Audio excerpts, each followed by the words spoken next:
Iran నాయకులు Khamenei రెండో కొడుకు మొజ్దవా ఖమేనీని సుప్రీంగా ఎన్నుకున్నారు. దీని గురించి ట్రంప్ అగ్గి మీద గుగ్గిలమైపోయి మీరు మళ్ళీ అదే తప్పు చేస్తున్నారు, ఈ ఖమేనీని ఎంచుకోవడం వల్ల మళ్ళీ సేమ్ అదే పరిస్థితి ఇరాన్కి గతిపడుతుంది, కాబట్టి మళ్ళీ మేము మొజ్దవా ఖమేనీ మీద దృష్టి పెట్టాల్సి ఉంటుంది. ఖమేనీ మీద ఏ విధంగా అయితే దృష్టి పెట్టామో అదే విధంగా దృష్టి పెట్టాల్సి ఉంటుంది, కాబట్టి మీరు ఈ నిర్ణయాన్ని వెనక్కి తీసుకోండి, మళ్ళీ మేము నిర్ణయించే వరకు ఇలాంటి నిర్ణయం తీసుకోకండి అన్న విధంగా ఇరాన్కి అయితే స్ట్రాంగ్ వార్నింగ్ ఇచ్చే ట్రంప్.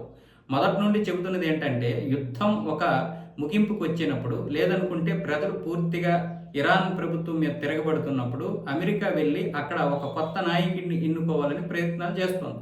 అమెరికా ఎన్నుకున్నటువంటి నాయకుడు కాకుండా ఇప్పుడు ఏదైతే ఒక ఖమేనీ సంతానమైనటువంటి ఈ మొజ్దబా ఖమేనీ కావచ్చు, లేకపోతే ఇరాన్ ప్రభుత్వం లేదా ఐఆర్జీసీ ఎంచుకున్నటువంటి ఏ నాయకుడైనా సరే సేమ్ ఖమేనీ పరిస్థితి వస్తుంది.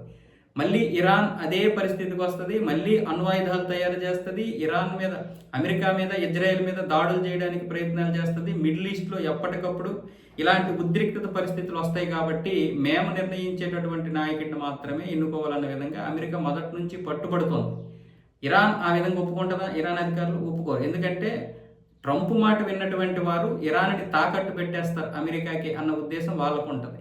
దానివల్ల ఐఆర్జీసీతో పాటు బాసత్ దళాలు, అలాగే మిగతా ఇస్లాంకి సంబంధించినటువంటి దళాలన్నింటినీ కూడా అమెరికా అణచివేస్తుంది, ఫండింగ్ ఆపేస్తుంది, ఎక్కడికక్కడ వాళ్ళకి తీవ్రమైనటువంటి ఇబ్బందులు కలిగిస్తుంది. దానివల్ల వాళ్ళు ఇరాన్లో కూడా బ్రతకడానికి భయపడి ఏ సిరియాను లేకపోతే ఇంకొక దేశము పారిపోవాల్సి ఉంటుంది. సో ఇలాంటి పరిస్థితుల్లో ఇరాన్ చిక్కుకుంది. అయితే ఇప్పుడు మొజ్తబా ఖమేనీ కూడా బయటికి రాకుండా తన ప్రాణాలను కాపాడుకోవడానికి తీవ్రంగా ప్రయత్నాలు చేస్తున్నాడు. చాలా దృఢమైనటువంటి, చాలా భద్రత కలిగినటువంటి బంకర్లోనైతే దాక్కున్నాడు. రోజుకు ఒక బంకర్ చొప్పున మారుస్తూనే ఉన్నారు. ఇలాంటి ప్రాణభయంతో బ్రతకాల్సి వస్తుంది.